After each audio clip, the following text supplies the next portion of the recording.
Es un placer poder acompañarles en la inauguración de esta jornada sobre universidades iberoamericanas y objetivos de desarrollo sostenible. Voy a pasar la palabra a Magdalena Martín Martínez, en primer lugar, y en segundo lugar a Juan Antonio García Galindo, que me acompañan en la mesa. Así que, Magdalena Martín, cuando quieras. Muchas gracias. Voy a intentar ser lo más breve posible para no restar tiempo a lo importante que es la charla y la presentación del libro. Dar las gracias a todos los que están aquí presentes, a los que van a entrar también a través de los medios virtuales. Agradecer especialmente a nuestro ponente, a Castor Díaz Barrado. Luego lo presentaré muy brevemente antes de dar paso a su intervención. Y en realidad comentar un poco cuál es el sentido, el objetivo que tiene tanto este libro en concreto que hoy presentamos, como especialmente la red de aulas María Zambrano incluida, como sabéis perfectamente, dentro del Centro de Estudios Iberoamericanos y Transatlánticos, que a su vez forma parte de esa estructura general relacionada con todos los estudios iberoamericanos y transatlánticos, que está incluida dentro de la Fundación General de la Universidad de Málaga. El libro en concreto es un fruto de un largo trabajo que emprendió Juan Antonio García Galindo hace ya más de 20 años en este formato. Yo tuve la suerte, el privilegio, que enseguida me contactó y he podido trabajar con él codo a codo. Hemos hecho muchas actividades en distintos formatos de investigación. Se ha manifestado en este libro, como tantas otras publicaciones, como en revistas. Es decir, hemos tratado de diversificar la investigación científica en todas las modalidades posibles. Nos centramos dentro de las ciencias sociales, pero estaba comentando justamente con uno de nuestros compañeros de ciencias puras, pudiéramos decir, que estamos abiertos también a la necesidad de contrastar y de hacer una ciencia que sea una ciencia transdisciplinar, interdisciplinar, porque los problemas que a nosotros como científicos sociales nos preocupan son los mismos que les preocupan a un científico que estudia en el Ártico. Es decir, tenemos que encontrar esos puntos de convergencia y probablemente también de enriquecimiento. Cuando estamos hablando de este aula y estamos hablando de este libro, nosotros lo que hemos tratado de poner de manifiesto dentro de la Universidad de Málaga, yendo de lo local, también en el Estado español, incluso en la Unión Europea, es que un campo natural de colaboración académica, de colaboración científica, es el espacio transatlántico y el espacio iberoamericano. Es verdad, yo soy profesora de Relaciones Internacionales, que ahora todo está volcado hacia Asia, todo pivota en torno a la decadencia de Occidente y al resurgir de Asia en todos los sentidos, como no ya solamente gran potencia comercial, que lo ha sido desde hace décadas, sino como quizá el polo hacia el que se está girando, como decimos, el liderazgo internacional. Eso está muy bien. La Universidad de Málaga tiene relaciones de cooperación muy intensas, como saben, con Corea, por ejemplo, pero a nosotros nos parece que hay que seguir cultivando la relación transatlántica, la relación iberoamericana, porque en realidad lo que tenemos son miradas cruzadas continuamente, sobre todo los problemas globales que nos conciernen, sobre los cuales nos sentimos llamados, que comprenden distintos aspectos. Como decía, nosotros nos hemos centrado en las ciencias sociales, pero evidentemente no es ese exclusivamente el campo único que queremos trabajar. En este libro, además, hemos pretendido centrarnos en un tema muy concreto, que son los ODS. Hablando antes con diferentes compañeros, los ODS, los Objetivos de Desarrollo Sostenible, son nada más y nada menos que la hoja de ruta de un mundo absolutamente fragmentado, cambiante, en un momento muy incierto. Una hoja de ruta, además, que implica un pacto de compromiso, es un pacto social, el pacto social de la modernidad, saber qué es lo que tenemos que hacer, a qué tenemos que aspirar, a qué tenemos que renunciar, dónde tenemos que esforzarnos para conseguir una convivencia pacífica, para conseguir un progreso que sea común sin dejar a nadie atrás, que es uno de los aspectos que tanto insiste en los ODS. Eso nos parecía que había que retomarlo en el seno de la universidad. Es decir, que la universidad tiene que ser un actor en nada pasivo ante los ODS. Tenemos que incorporar los ODS en nuestra investigación, tenemos que incorporarlo haciendo transferencia de conocimiento, defendiendo los ODS, haciendo divulgación. Entonces, esta era una de las pretensiones que teníamos. Entiendan, por lo tanto, defensa del espacio transatlántico con esas miradas cruzadas, centrándonos en los ODS y, sobre todo, en el papel de la universidad. Esos son los tres ejes, los tres vectores que han llevado a este libro. El libro, además, está trabajado también de una manera muy horizontal, porque lo que hemos establecido son grupos de trabajo que han sido interdisciplinares, combinando pues las ciencias de la comunicación con el derecho, con las relaciones internacionales, con diferentes perspectivas, con la ciencia política, centrándonos sobre todo en un ODS y además tratando de que en las investigaciones sobre ese ODS hemos desarrollado, como han visto, 4 ODS de los 17 porque era demasiado amplio. También aprovecho para decir que tenemos el reto de seguir trabajando en este tema, ampliando la mira y abarcando otros objetivos que no sean los que hemos trabajado en este libro. Como les decía, ha sido muy horizontal porque nos hemos tratado de centrar en problemas que además afectaran a que fueran de lo global a lo local, ¿no? La localización está muy presente en la elección de los temas también de los diferentes ODS. Lo hemos hecho contando siempre con la intervención de coordinadoras, algunas de las cuales están aquí, van a participar en este acto, que han servido también esa coordinación no solamente para ordenar los trabajos, sino para establecer vínculos, para trazar relaciones entre todos ellos y a su vez entre cada uno de los ODS con los siguientes. Todos los ODS están interconectados. Este es el fruto de estos 2 años de trabajo en el seno de una red de investigación de la Universidad de Málaga y, evidentemente, lo que queremos es seguir trabajando en este tema, seguir avanzando en estos propósitos, que es los que os he comentado brevemente, y esto es una expresión más pública de esos deseos. Si queréis luego, con ocasión de la charla, pues luego podemos precisar, matizar y entrar más en profundidad en algunos de los aspectos, tanto de lo que se han tratado en el libro como del proyecto en sí que constituye el libro y dentro de la red temática de aulas de María Zambrano. Así que nada, muchísimas gracias a los presentes y ahora creo que me toca callarme ya por todo lo que he hecho. Muchas gracias, Magdalena, por el trabajo que hacéis en la red y por publicar ese resultado en Tirant. Además, es una editorial de prestigio, eso es indicativo de que es relevante todo el contenido que hay en él. Tiene la palabra ahora Juan Antonio García Galindo, director del CEIT e investigador principal de la red temática Agenda Iberred 2030. Muchas gracias.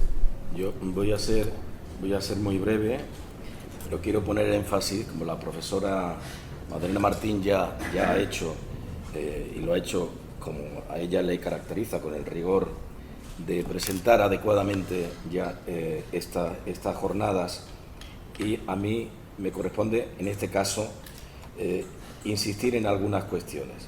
En el papel de las universidades. A nosotros somos universitarios, evidentemente, y nos parecía que en ese proyecto de esa red temática que íbamos a plantear en torno al tema de los ODS, había que poner el énfasis en la importancia, perdonadme, en la importancia de las universidades ante los ODS. Normalmente, o al menos desde mi punto de vista, los gobiernos en la sociedad actual no hacen suficiente caso a las universidades. Creo que la universidad no tiene la presencia pública que debiera tener en el espacio público, en el debate público, en torno a los grandes temas.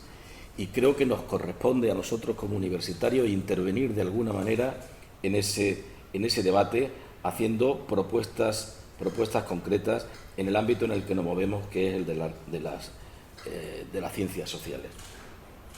Durante la pandemia se puso de manifiesto de una manera muy evidente que las universidades cumplían un papel. Lo cumplieron de una manera clara.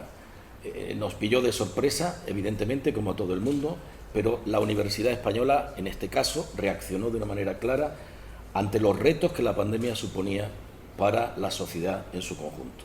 Y lo hicimos desde el ámbito de la medicina, desde el ámbito de las ciencias sociales también, desde la ingeniería, desde la robótica, desde un montón de áreas.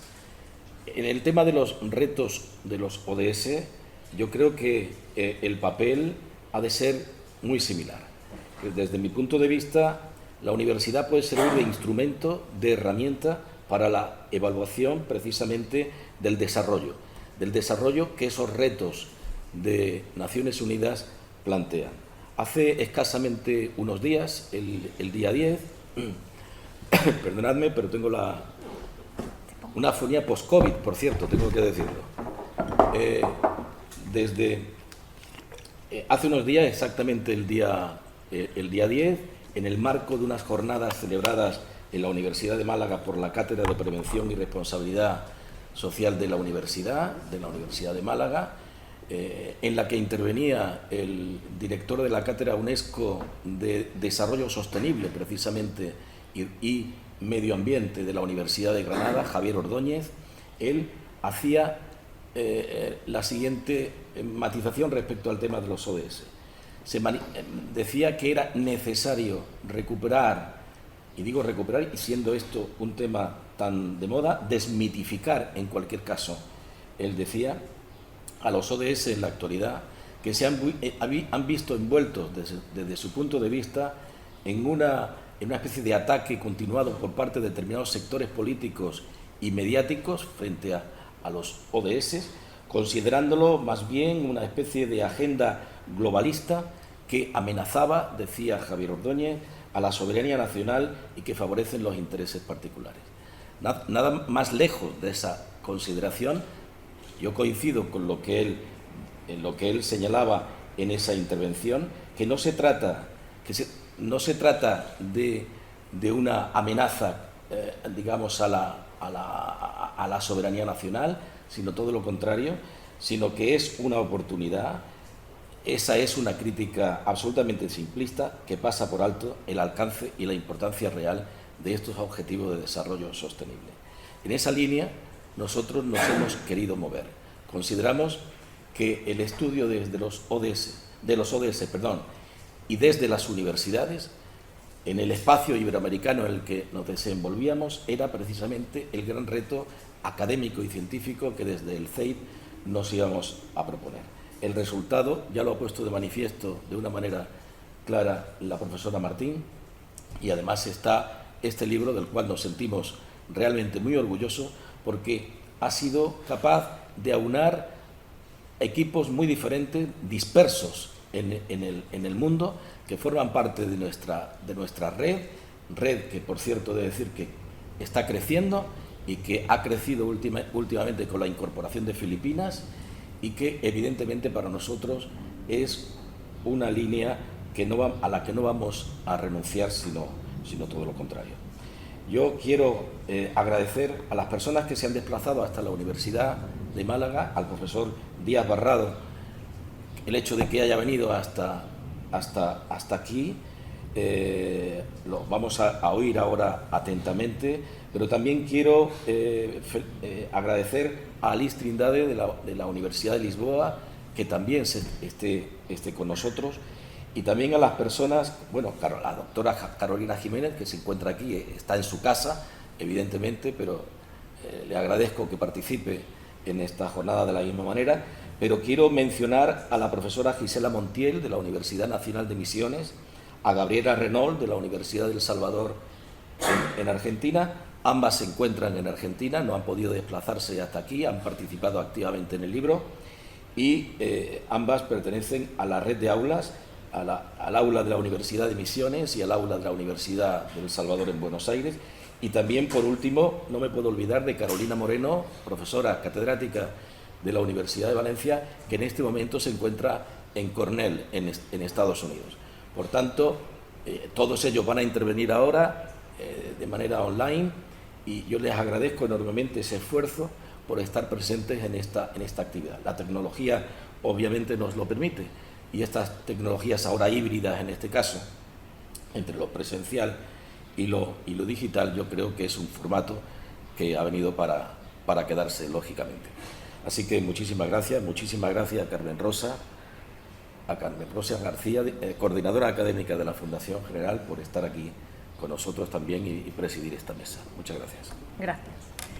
Yo, antes de que inicien sus actividades, pues quisiera leer las palabras que me ha pasado María Ángel Leal, la vicedirectora de la Fundación General de la Universidad de Málaga, y dicen así: buenas tardes, es un placer estar hoy aquí inaugurando estas jornadas organizadas por el Centro de Estudios Iberoamericanos y Transatlánticos de la Fundación General de la Universidad de Málaga, la UMA, y por la Red Internacional de Aulas María Zambrano de Estudios Transatlánticos, y en la presentación oficial del libro Las Universidades Iberoamericanas ante los retos de los Objetivos de Desarrollo Sostenible.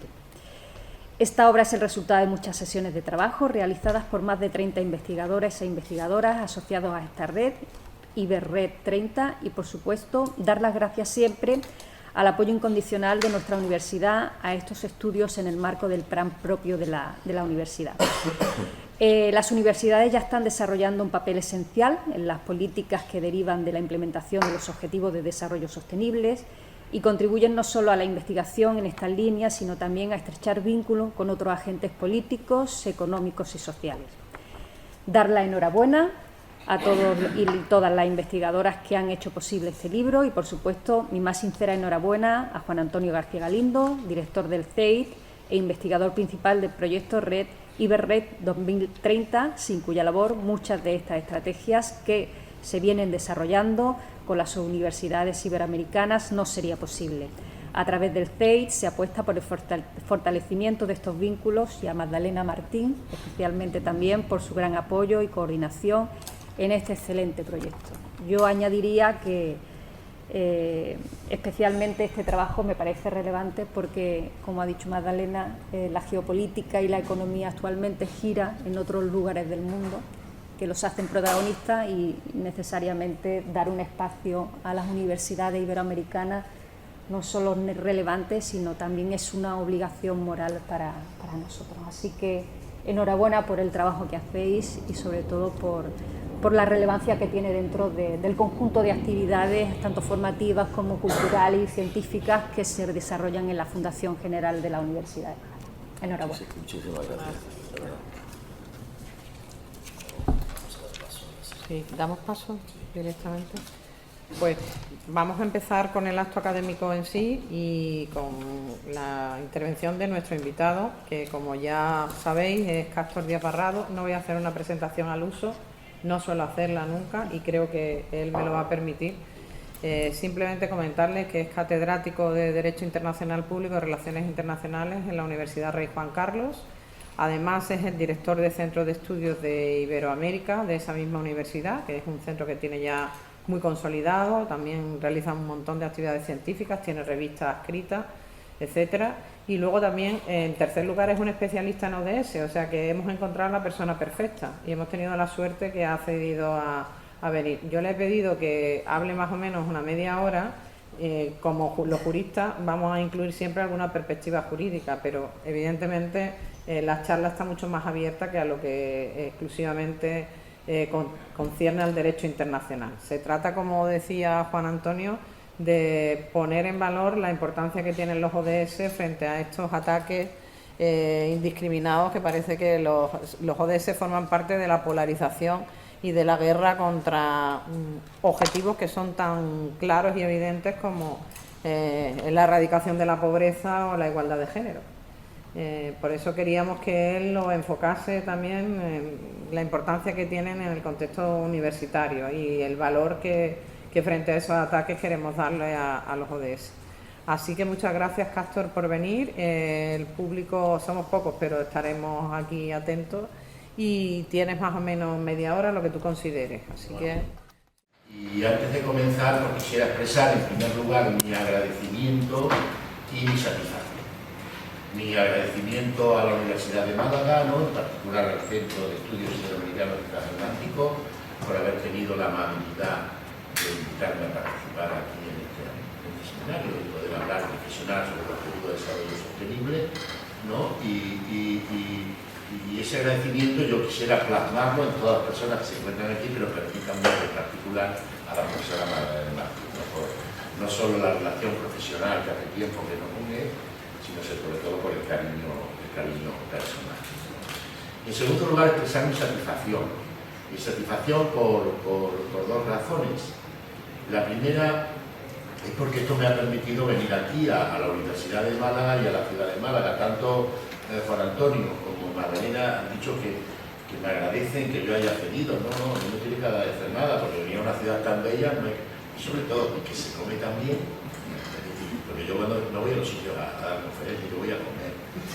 Ahora que estoy en este ayuno intermitente, estoy intentando hacer ayuno intermitente, y estaba no cenando, llevaba 3 noches o 4 sin cenar, un logro inmenso, y ustedes lo han estropeado anoche, lo han estropeado, ¿no? Una rosada exquisita. Entonces, bueno, en definitiva, pues agradeceros a vosotros que me hayan dado. Pero mi agradecimiento es todavía más profundo desde el punto de vista académico, en la medida en que puedo hacer algunas reflexiones sobre el objetivo de desarrollo sostenible al hilo de esta obra. Yo esta obra que yo me he leído y que me parece una obra de gran calidad científica, ¿no? Muy bien redactada. Es un trabajo, por tanto, que les animo a ustedes a leer, hacer una fácil lectura, no es difícil la lectura del trabajo, y que toca un tema no solo de actualidad, sino un tema, como decía Juan Antonio García Galindo, que muchas veces ha pasado inadvertido, ¿no? Que ha sido el papel de las universidades, que tienen que tener las universidades cuando los actores académicos son mencionados en la propia agenda 2030. Y sin embargo, para las universidades parece que se quedan al margen, no solo de esto, sino de muchas cosas, como decía el profesor García Galindo. En definitiva, pues es un libro de una gran calidad en la que aborda este papel de las universidades, y no solamente en el objetivo relativo a la educación, sino, digamos, desde dos aspectos. Uno, el que señalaba la profesora Magdalena Martín, hay distintas miradas, distintos prismas, no solo el derecho, no solo la ciencia política, sino otros aspectos que se ven. Y en segundo lugar, de una manera muy transversal, a través de esos 4 objetivos de desarrollo sostenible que han sido seleccionados y que se podría realmente ampliar. Solamente con ello a cabo, en relación con este punto, el libro me parece magnífico, y solamente no estoy de acuerdo con una de las expresiones que dice el editor Juan Antonio García Galindo, el profesor García Galindo, ¿no? Él dice que es una modesta contribución, y eso no es verdad. Él simplemente que tiene la humildad del buen investigador. Esto es una gran contribución, esto no es una modesta contribución, esto es una buena contribución. Por lo menos desde mi punto de vista, y así lo siento sinceramente, y yo creo que esto nos ayuda a comprender mucho, porque a mí esto me viene de maravilla. Cuando te voy a dar una conferencia, a mí lo que me gusta son estos libros de echar el vistazo, porque ya te los has leído, echas el vistazo y dices, esto es lo que realmente me interesa y esto es lo que yo debo transmitir y difundir. Por tanto, me felicito sinceramente porque es una buena obra, nosotros la pondremos allí en el centro, la recomendaremos para su lectura. Y ya empiezo a reflexionar en algunas cosas sobre el objetivo de desarrollo sostenible. La sostenibilidad, el desarrollo sostenible, se ha convertido en palabras mágicas, ¿no? Y que aparecen en todos los lugares. Y yo tengo el temor a que lo sostenible se desgaste por su uso. Es decir, la vivienda tiene que ser sostenible, la vida humana tiene que ser sostenible, la realidad social tiene que ser sostenible, y todo sostenible, y al final nada sostenible si todo sostenible. Es decir, que el uso indebido de la palabra sostenibilidad o de lo sostenible a mí me produce una cierta preocupación, en la medida en que es una palabra mágica que fue bien acogida por la comunidad internacional en un principio, pero que después produce una serie de reacciones. Lo decía el profesor García Galindo, hay una pugna ahora evidente entre globalistas y antiglobalistas, hay distintas posiciones, y bueno, yo voy a tomar partido, ¿no? Voy a tomar partido en el sentido de defender no tanto lo que es la Agenda 2030 en sí, sino los valores que encierra la Agenda 2030. Es decir, aquello que realmente podemos destacar de la Agenda 2030. La profesora Magdalena Martín decía, con muy buen criterio, que estamos en una sociedad que mira ahora todo hacia Oriente, que mira todo hacia Asia, y es verdad que la sociedad internacional está cambiando. Y eso también va a repercutir en la importancia que tenga y en la interpretación que se haga de los objetivos de desarrollo sostenible. Porque en sí, los objetivos de desarrollo sostenible pues son inocuos desde el punto de vista de su análisis, se producen dejan de ser inocuos cuando se interpretan de una manera o se interpretan de otra. Es decir, no tienen por qué producir efectos negativos los objetivos de desarrollo sostenible, pero si se interpretan negativamente producirán efectos negativos. Y es verdad que la sociedad internacional veremos a ver si duran la sostenibilidad, veremos a ver si duran los valores que están detrás de la resolución 70/1 de la Asamblea General de las Naciones Unidas, de la Agenda 2030 para el desarrollo sostenible, transformar nuestro mundo. Vamos a ver si duran. ¿Por qué? Porque como hay fuerzas que están poniendo en duda la pervivencia de una serie de valores. Y ahora sí, en esos valores, que yo voy a decir ahora cuáles son, en esos valores yo soy militante y tomo partido hasta mancharme, como decía, ¿no?, Ramírez Zelaya. En ese caso tomo partido hasta mancharme, ¿no?, porque esos valores yo creo que son esenciales en la comunidad internacional. Cuando uno hace una aproximación a la Agenda 2030, pues la Agenda 2030 es un documento. No nos engañemos, es un documento que después tendrá su eficacia jurídica, su valor jurídico, sobre todo los internacionalistas empezaremos a darle vuelta para que eso tenga un valor jurídico, pero en realidad es un documento de carácter político, es un documento que tiene una función política, es el resultado además de una resolución de la Asamblea General, al mismo tiempo el resultado de una declaración de una conferencia internacional. Simultáneamente en 2015 se celebraron dos actos en el cual el propio texto es el resultado de eso. Y esa conferencia internacional pues es un poco la posición que tiene la comunidad internacional en torno a la sostenibilidad. Es una posición en la que efectivamente no se logra todo lo que se pretendía, no se alcanza todo aquello que se podía haber alcanzado, pero en la medida en que supone un consenso de toda la comunidad internacional nos damos por satisfechos. Es decir, porque prácticamente toda la comunidad internacional, veremos a ver ahora cómo lo aplica, pero prácticamente toda la comunidad internacional, también Rusia y China, dan su acuerdo a lo que son los objetivos de desarrollo sostenible. Toda la comunidad internacional se ha comprometido en términos generales a los objetivos de desarrollo sostenible. Y en ese texto, que son 40 páginas, si quieren ustedes lo pueden leer, yo se lo recomiendo la lectura porque no es un texto aburrido, no tiene nada de aburrido la Agenda 2030, el texto no tiene nada, son unas 40 páginas que por la noche se pueden un poquito al transportarse, le pueden echar un vistacito en un par de noches, lo ven 20 una noche, 20 otra, pues terminan lo que es la Agenda 2030 y ahí pueden descubrir un poco cuáles son, que es lo que yo quiero resaltar aquí ahora, los principios, los valores y los principios que están detrás de la Agenda 2030 y qué es lo que se empieza a ver.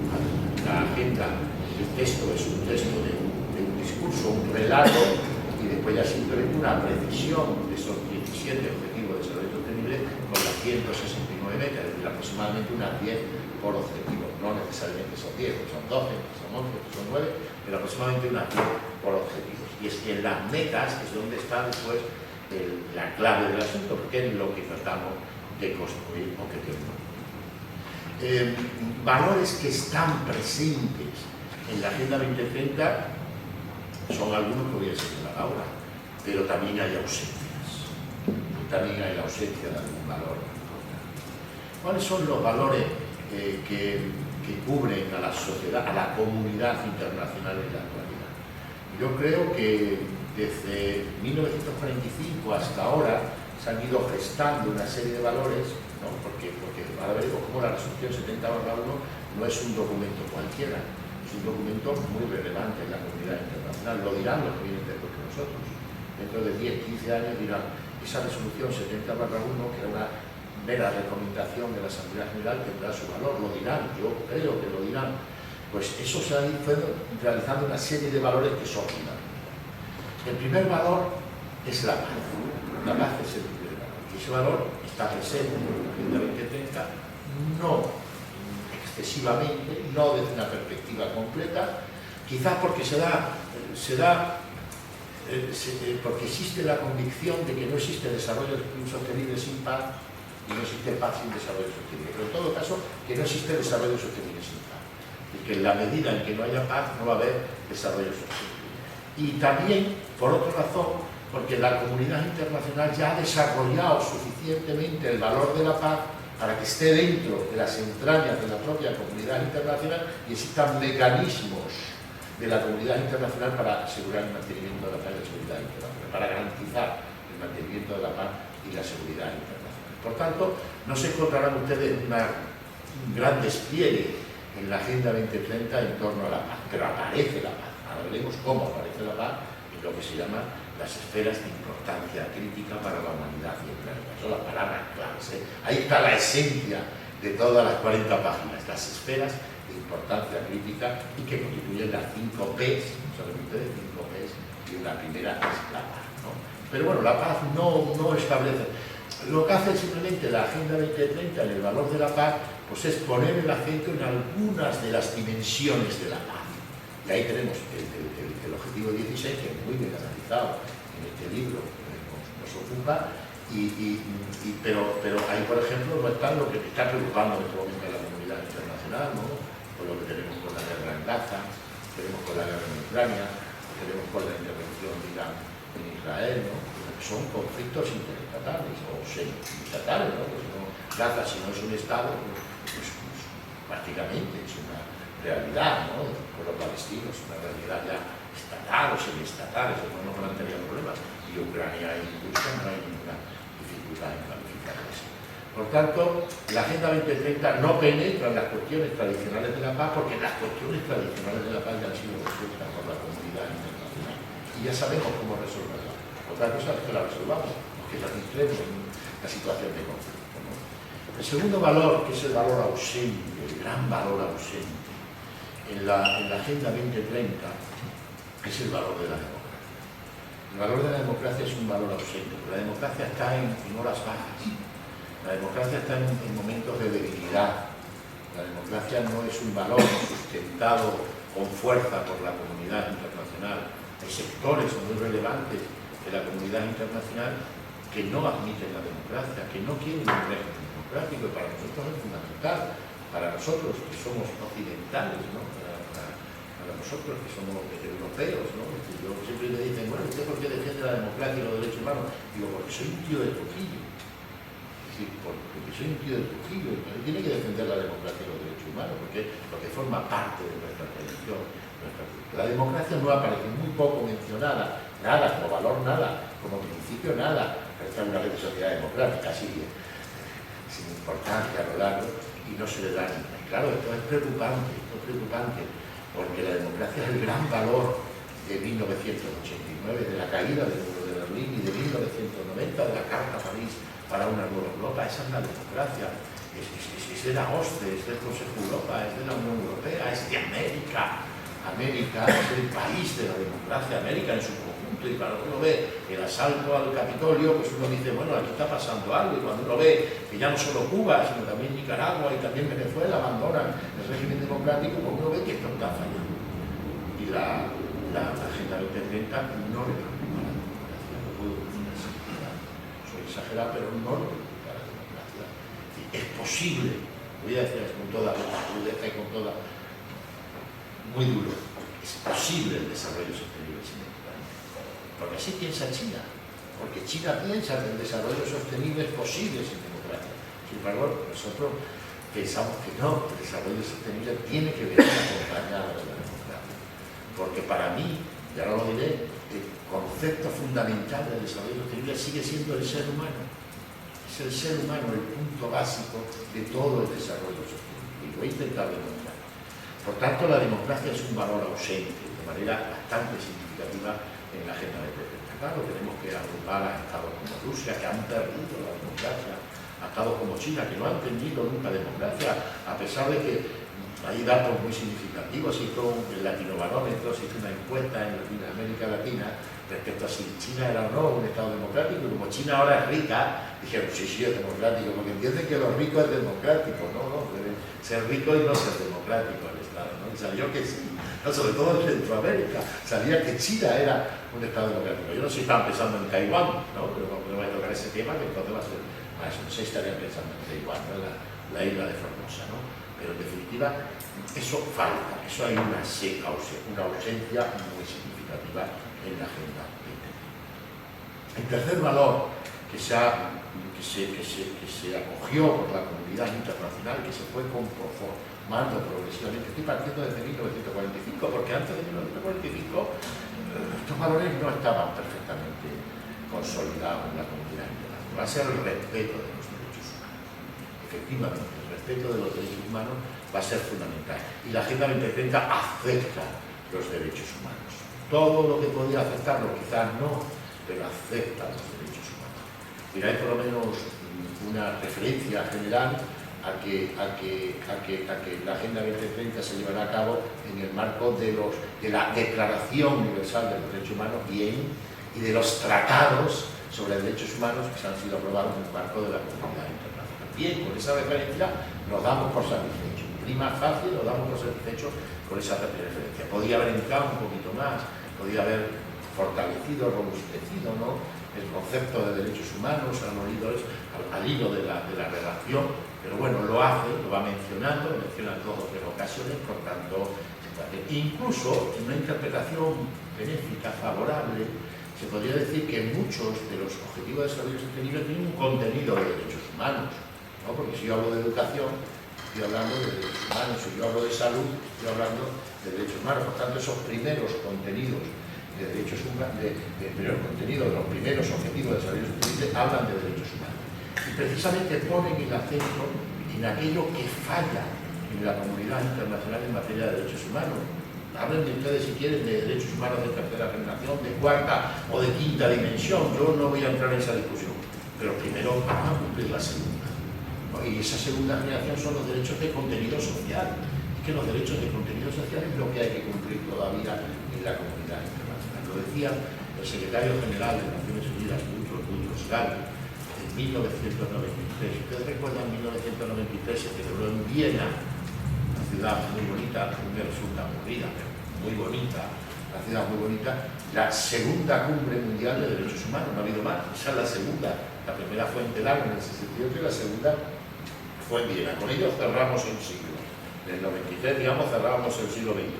Y ahí decíamos, ¿cuál ha sido el balance en materia de derechos humanos? Y era muy favorable el balance de derechos humanos, porque es verdad que la comunidad internacional ha avanzado mucho en materia de derechos humanos. Y decía Boutros Ghali, ¿qué nos falta? Pues nos faltan los derechos humanos. Nos falta el cumplimiento efectivo de los derechos del contenido social, económico, social y cultural, derechos de contenido económico, social y cultural. De todas maneras, hay algo que a mí me parece fundamental, que la Agenda 2030 lo hace de una manera indirecta, pero logra o puede lograr su objetivo. Porque me preguntaba Raúl, ahora cuando me han hecho la entrevista, me preguntaba, bueno, ¿qué piensa usted de los objetivos de desarrollo? ¿Se han cumplido o no se han cumplido? ¿Se van a cumplir o no se van a cumplir? Bueno, pues ya veremos, ¿no?, cuál es el grado de cumplimiento cuando lleguemos dentro de 6 años a 2030, ¿no? Y cuando abordemos, como yo le decía a él, la siguiente agenda, que no sé si será la 2045 o la 2050. Yo apuesto por la 2050 por 2 razones: para darnos unos añitos más para el cumplimiento, y también sobre todo porque 2050 suena mejor que 2045, ¿no? Pero ahí cerramos, ahí redondeamos con el 2050. Bueno, pero aparte de eso, yo le decía, no importa el cumplimiento, bastaría con cumplir un solo objetivo de desarrollo sostenible. Porque solamente hace falta cumplir uno, y con uno se cumplen todos. ¿Y cuál es? Dirán ustedes, ¿cuál es? Pues el primero, los estados saben bien lo que hacen cuando redactaron la Agenda 2030, la erradicación de la pobreza. Si uno erradica la pobreza, pues uno no protege la humanidad, y uno protege el planeta, y uno cumple las 5 P's, ahora vamos a ver, ¿no?, que son las esferas críticas, las importantes críticas para la humanidad y el planeta, la erradicación de la pobreza. Y yo me pregunté un día, ¿y qué es la erradicación de la pobreza? Y al final llegué a la conclusión, la erradicación de la pobreza es una cuestión de derechos humanos. Erradicar la pobreza es una cuestión de derechos humanos. Y sin embargo, los pobres no es un grupo vulnerable. El derecho internacional no protege a los pobres como tal, como grupo vulnerable. Protegemos a los niños, tenemos como grupo diferenciado a las mujeres, protegemos a las personas con discapacidad y los pobres. Que da vergüenza decir que somos pobres. ¿Qué pasa con los pobres? Claro que ni siquiera podemos decir ya pobres, tenemos que decir personas en situación de pobreza. ¿No? Porque ellos poca pobreza. Si se acaba con la pobreza, se cumplen todos, a mi juicio, se cumplen todos los objetivos de desarrollo sostenible. Y la comunidad internacional. Y la cuestión de la pobreza es una cuestión, no nos engañemos, de derechos humanos. Es una cuestión de derechos humanos. No solamente una cuestión de desarrollo sostenible, es una cuestión de derechos humanos. Por tanto, lo del valor de los derechos humanos está presente ahí.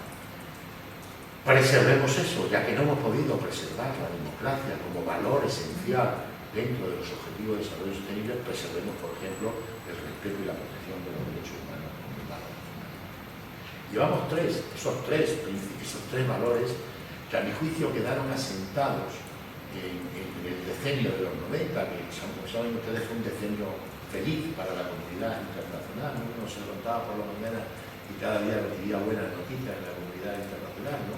Hoy nos levantamos por la mañana y cada día recibimos una mala noticia o no tan buena para la comunidad internacional, pero en aquel momento, Hungría se suma a la democracia, Bulgaria también llega a ser democrático, Rumanía es democrático también y tal.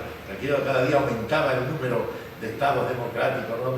de manera amplia, ¿no? Y llegamos a una situación en la que toda América, excepto Cuba, era democrática, en la que toda Europa era democrática.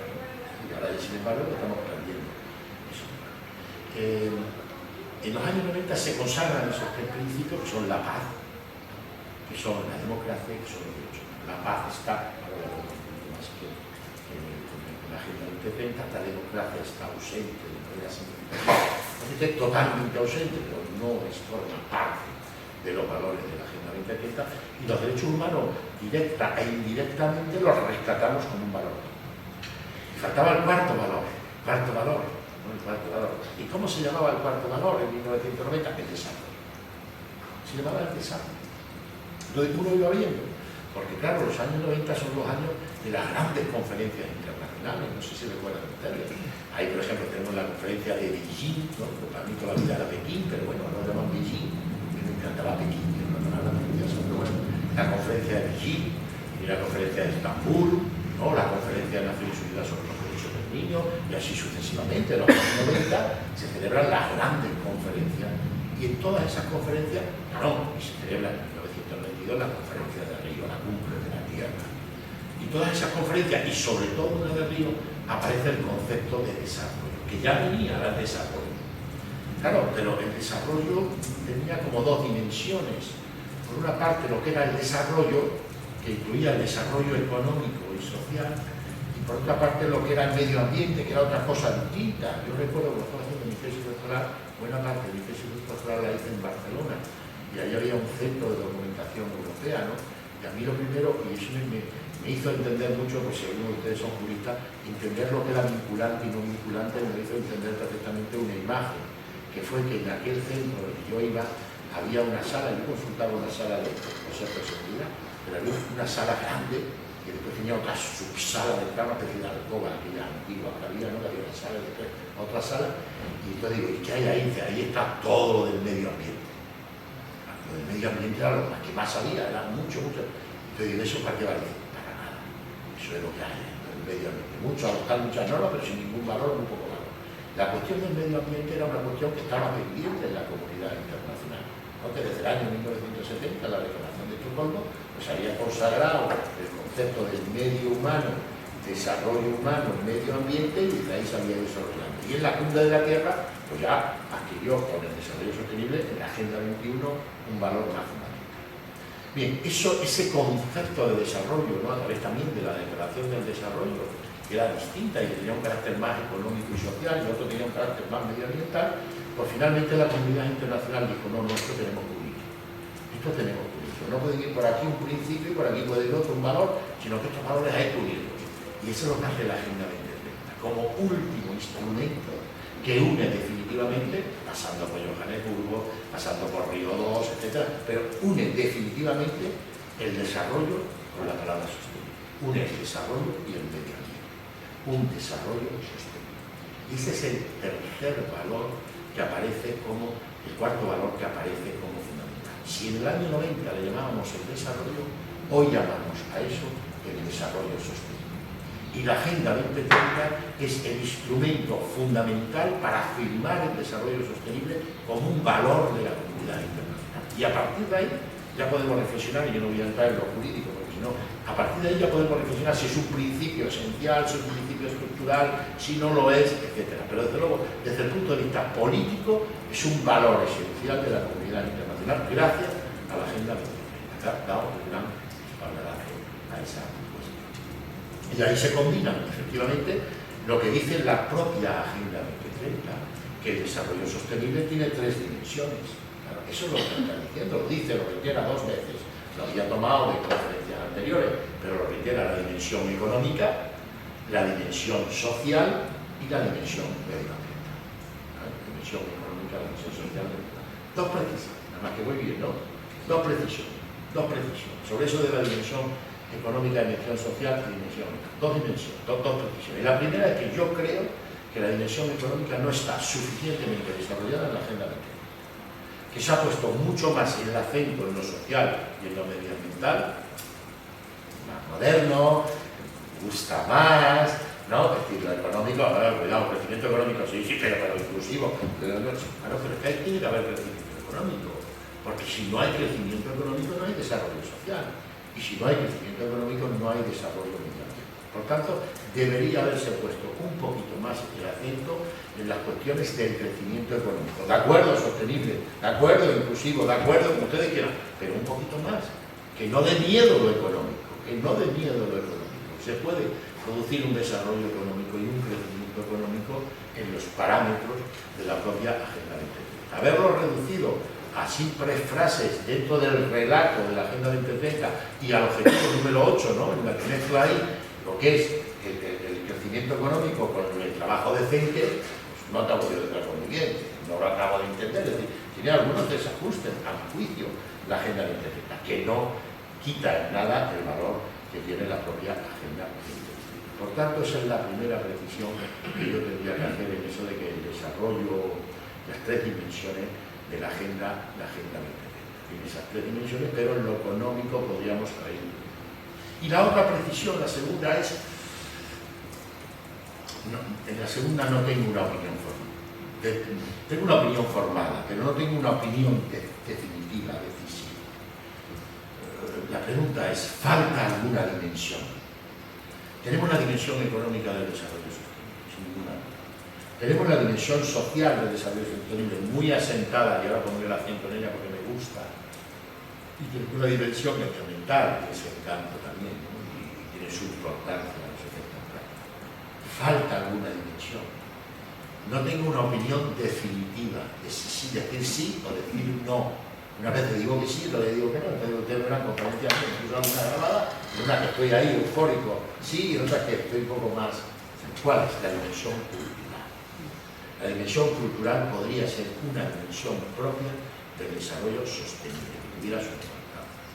Lo cultural aparece de una manera marginal, aparece con el 11, por ejemplo, al hilo de las ciudades, ¿no? Al hilo de las ciudades, que además celebramos un seminario, y yo creo que vino la profesora Magdalena Martín, hizo una conferencia estupenda. Ahí aparece en las ciudades, aparece todo el tema cultural, ¿no? La cultura como elemento. La UNESCO trabajó incesantemente para que la dimensión cultural apareciese también en los contenidos de los objetivos de desarrollo. Debemos incluirla. Claro, yo tengo un temor, de hecho lo he dicho antes, tengo el temor a que se utilice mucho la palabra sostenible y se desgaste. Porque las palabras, como las cosas, con el uso se desgastan. Las palabras también se desgastan con el uso. ¿Quién habla hoy de solidaridad? Se habló tanto de solidaridad en los años 90, 2000, ¿no?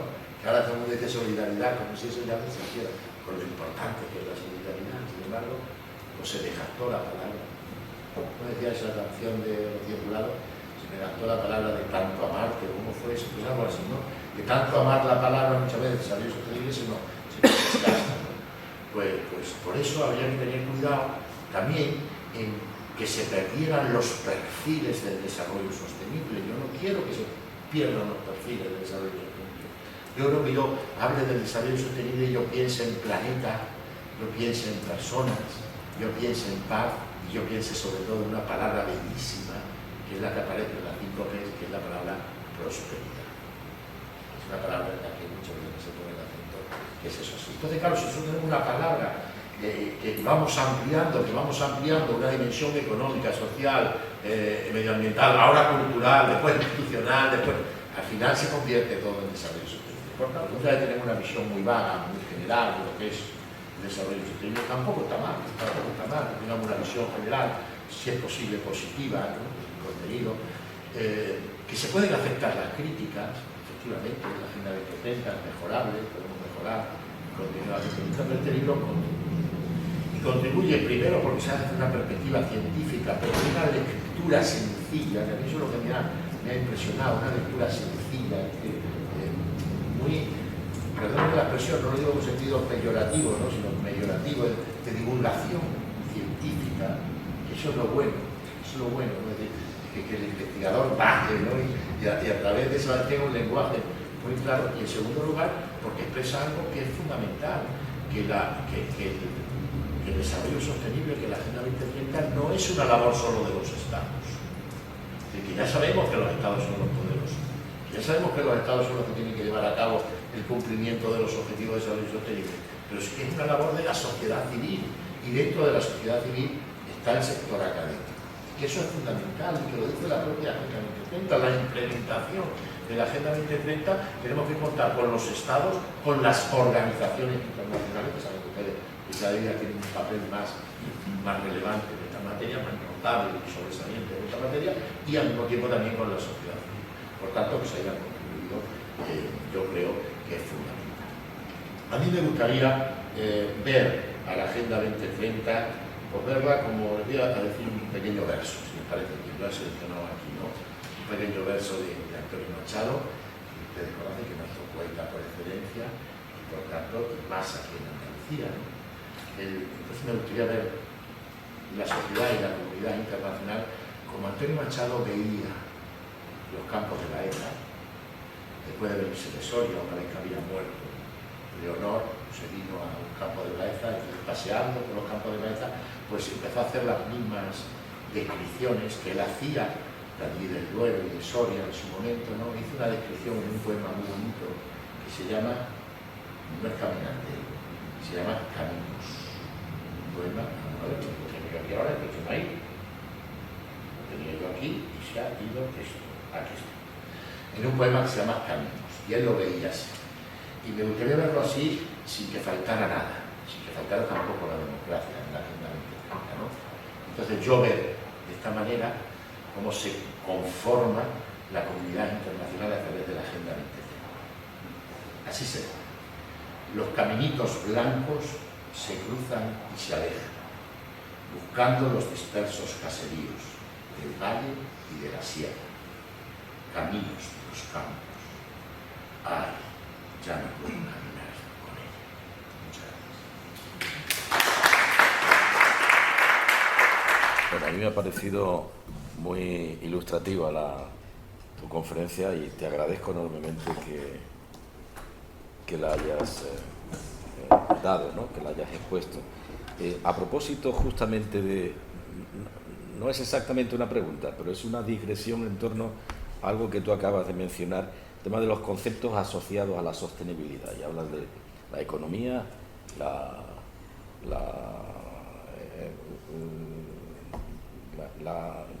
ahora no recuerdo. Social y medio ambiente. Y al respecto de la cultura, que es el tema. Yo creo que es un concepto, aunque tú tienes dudas, a mí me parece que es un concepto a utilizar. Es decir, que yo creo que la cultura está asociada directamente a la sostenibilidad, porque debe haber una cultura de la sostenibilidad, por decirlo de alguna manera, ¿no? La cultura en un sentido extenso, en un sentido amplio, ¿no?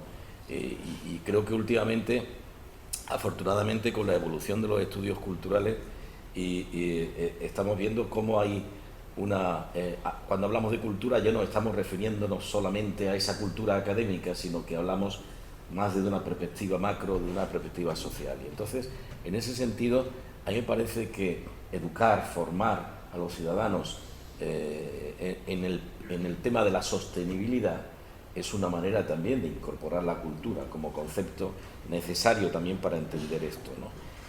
O el tema, también lo has señalado tú en tu intervención, hablar de política en el sentido democrático del término, es decir, de la democracia, es sustancial. Es posible que en China puedan entender que son términos diferentes, o sea, que la sostenibilidad o el crecimiento económico no tiene por qué estar ligado de ninguna manera a la democracia, pero aquí entendemos perfectamente que sí, porque está vinculado a los derechos humanos, está vinculado a otro tipo de variables, ¿no? Por lo tanto, no es una pregunta, es simplemente una digresión en torno a esto, que me parece afortunado incluso incorporar el término cultura ahí a esa digresión, ¿no?, esa reflexión, ¿no? Habla un poquito alto porque yo estoy un poquito sordo ya por la edad. Yo también. Por la edad. Yo soy Carlos Merlu, soy catedrático de Ecología aquí en la Universidad de Málaga. Entonces, bueno, usted ha mencionado la parte ambiental, que es principalmente la que yo trabajo. Estoy totalmente de acuerdo con usted prácticamente en todo lo que ha comentado. Desde mi punto de vista, no puede haber sostenibilidad, entendiendo sostenibilidad cualquiera de las dimensiones que usted ha comentado, sin sostenibilidad ambiental. A no ser que colonicemos la Luna o Marte, no puede haber sostenibilidad social si no hay una sostenibilidad ambiental. Eso lo vivimos dentro de las propias ciudades. Todos los barrios en las ciudades no cuentan con la misma calidad ambiental y ahí hay una injusticia ambiental que desemboca en una injusticia social. Si me permite, en una de las dimensiones, la dimensión cultural, como acaba de comentar el profesor García Galindo, bueno, toda la legislación ambiental, cualquier estudio de impacto ambiental, requiere que se contemple la dimensión cultural. El patrimonio cultural tiene que ser respetado, tiene que ser mantenido. Pues ya está incluido ahí, para mí es una dimensión que tiene relevancia. Y de las patas que usted ha mencionado, de las ciencias sociales, naturales, económicas, ¿cuál es el papel de la ciencia jurídica? Derecho. Y ya la última pregunta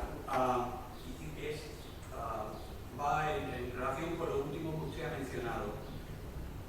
¿Hay riesgo de que pierda el sentido en términos de sostenibilidad si contemplamos o lo disgregamos en demasiadas dimensiones? Gracias. Sí, muy bien. Estoy buscando algo de la Agenda 2030, pero no lo encuentro. Bueno, está tan pequeñita. Bueno, ahora sí. Muy bien, muchas gracias por su pregunta y ¿agrupamos o voy contestando? No, sí, muy bien, muchas gracias por sus preguntas y por sus reflexiones, porque no solamente son preguntas, sino reflexiones muy interesantes con las que yo coincido, así como la del profesor García Galindo, ¿no? El profesor García Galindo, pues, y que algunas de las cuales podemos... Le respondo a la última. Al ser un concepto acumulativo, es decir, un concepto en el que va acumulando mucho, el concepto de desarrollo sostenible, e incluso ahora el salto que hemos dado a la palabra sostenibilidad. Y hace 4 años nadie hablaba de sostenibilidad, todo el mundo hablaba de desarrollo sostenible, ahora ya hablamos de sostenibilidad. Vamos cambiando las expresiones, vamos precisando, es decir, bueno, quiero decir que no existiera. Efectivamente, hay un riesgo ahí de que pierda su sentido, su significado. Puede perder su significado, desde luego jurídico sin ninguna duda, porque lo jurídico siempre quiere lo máximo posible de la precisión. Y nosotros tenemos que tener una definición de desarrollo sostenible. Y si no tenemos una definición de desarrollo sostenible, tenemos que tener una aproximación a los componentes esenciales de la definición de desarrollo sostenible. Si no, no podemos trabajar. Yo no puedo como jurista trabajar si no sé o no tengo una definición de terrorismo. Y si no tengo una definición de terrorismo, tengo que tener los componentes esenciales para aproximarme a una definición de terrorismo. No sé si me entiende. ¿Cómo voy a combatir yo el terrorismo sin saber lo que es el acto terrorista? O más o menos saber lo que es el acto terrorista. Y le he puesto el caso del terrorismo porque no tenemos una definición comúnmente aceptada. Nos vamos a encontrar con ese problema. Nos vamos a encontrar con el problema de que no vamos a tener, como sigamos utilizando excesivamente la expresión sostenibilidad, que no digo que no se utilice, de otro día me pasó una cosa curiosísima. Estuve en Argentina, ¿no? Tuvimos una charla con empresarios, ¿no? De la zona de Santa Fe, ¿no? De la Pampa, ¿no? De la Pampa húmeda. Estábamos allí y yo digo, bueno, cuidado, no utilicen tanto la palabra sostenibilidad, porque allí la leche es sostenible, eran todos productos, una cosa, eran empresarios. Y yo lo dije con una manera, como estoy diciendo aquí, ustedes van diciendo todo, y ellos se lo tomaron tan en serio que uno fue a decir, bueno, porque perdón, ya no digo sostenible más. Digo, no, hombre, no es eso. Se puede utilizar la palabra sostenible, pero tenemos que tener una definición precisa de lo que es el desarrollo sostenible. Y la continua acumulación de elementos, esa palabra que tiene un carácter dependiente y acumulativa, que es como yo lo he definido en alguno de mis trabajos, pues eso es un riesgo. Y por tanto coincido. Es decir, es realmente un riesgo al que nos enfrentamos. Pueden perder sentido las palabras y su contenido si no ajustamos muy bien lo que es el desarrollo sostenible, lo que es el concepto de sostenibilidad. Porque por aquí todo el mundo se suma a sostenibilidad, incluso los que más contaminan se suman al concepto de sostenibilidad. En segundo lugar, en términos de la cultura, yo sería partidario, así contesté un poco también y hago una reflexión, si me permite el profesor García Galindo, que conoce mucho mejor que yo sería partidario de incluirlo, ¿no? Es decir, de incluir la cultura como una dimensión autónoma. Yo no digo que no esté dentro de los, ¿no? dentro de los vericuetos de la sostenibilidad, pero sí de una manera autónoma, una dimensión más allá de lo económico, de lo social y de lo medioambiental, es decir, la dimensión cultural del desarrollo sostenible. Pero me da miedo a que después de la dimensión cultural alguien diga, oiga, falta la dimensión institucional, oiga, que falta la dimensión, y vayan apareciendo diversas dimensiones y al final la sostenibilidad sea todo. Todo no es, la sostenibilidad es sostenibilidad. Y la paz es paz, y la democracia es democracia. Por tanto, esos son aspectos. Yo tengo una tendencia a incluir la dimensión como dimensión autónoma. Hemos elaborado, hay un libro que dirige o coordina la profesora Sagrada Morán, ¿no? sobre la dimensión cultural, que lo hicimos dentro del Centro de Estudios de Iberoamérica, y ahí pues hay posiciones. Yo no escribo en ese libro, no quise escribir en ese libro, no porque no fuera el libro bueno, que es buenísimo, ¿no? Sino porque no tenía todavía mi opinión muy formada al respecto. Además yo estoy condicionado porque yo trabajé el tema de la cultura, tengo 2 o 3 trabajos sobre cultura en el ámbito internacional, entonces eso me condiciona un poco a querer introducir también en el desarrollo sostenible de la cultura. Ahí lo dejo para reflexión de todos ustedes. Y lo último, me ha gustado mucho lo que usted ha dicho, la importancia del derecho, la importancia de lo jurídico en la Agenda 2030. Vamos por partes. Primer punto. ¿Se refiere la Agenda 2030 al derecho internacional? Sí, hay una referencia. Y yo eso lo he analizado. Hay, digamos, 2 tipos de referencia. Hay una referencia genérica al derecho internacional, ¿no? en la que dicen más o menos nosotros vamos a cumplir la Agenda 2030 inspirándonos en el derecho internacional y en las normas del derecho internacional. Bueno, es una especie de posición retórica en la que dicen nosotros vamos a llevar a cabo la Agenda 2030 con el respeto al derecho internacional. Porque después la Agenda 2030, cuidado, la Agenda 2030 es el documento es un camino diferente a los caminos tradicionales del derecho internacional. La Agenda 2030 se va a aplicar a través de mecanismos que no son los habituales del derecho internacional, como puede ser el tratado, como puede ser la costumbre, como puede ser los actos de las organizaciones internacionales. Van a tener unos mecanismos, ¿no? a través diferentes de aplicación. Por tanto, hay una ruptura y hay un trabajo muy bueno de la profesora Elena Díaz, que habla del valor normativo de la Agenda 2030 y los procedimientos, cómo ha roto los procedimientos tradicionales del derecho internacional. Por tanto, no me hable usted tanto del derecho internacional cuando después lo que hace es desmentir el derecho internacional tradicional. A lo mejor hay que hacerlo. A lo mejor tenemos que cambiar en mentalidad. Y la segunda es que hay referencias específicas en cada uno de los objetivos cada uno de los objetivos y de las metas al derecho internacional. Y por ejemplo, cuando habla de algunas cuestiones relativas al derecho del mar, dice todo esto debe cumplirse en el marco de las normas del derecho internacional, en particular del convenio sobre el derecho del mar. O por ejemplo, cuando habla sobre cambio climático, dice hay que tener en cuenta las normas del derecho internacional, en particular el convenio sobre el cambio climático. El convenio marco de Naciones Unidas, claro, tenemos en cuenta que el del 15 se aprobó al mismo tiempo que la Agenda 2030. Es decir, va habiendo referencias específicas a convenios específicos del derecho internacional. Eso es lo que aparece de contenido jurídico en la Agenda 2030. Pero no hay un apartado específico a la defensa a ultranza del derecho internacional en la Agenda 2030. No lo hay. No lo suele haber en ninguna de las conferencias internacionales o declaraciones finales de las conferencias internacionales, tanto sobre desarrollo sostenible como sobre otras materias. Solo lo he visto en una, yo.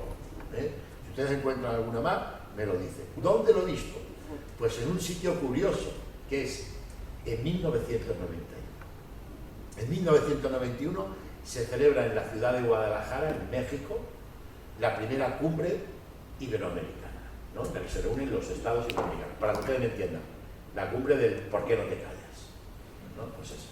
Pues en la cumbre iberoamericana de 1991 dice cuáles son los valores, ¿no? Los valores sobre los que se asienta esta cumbre.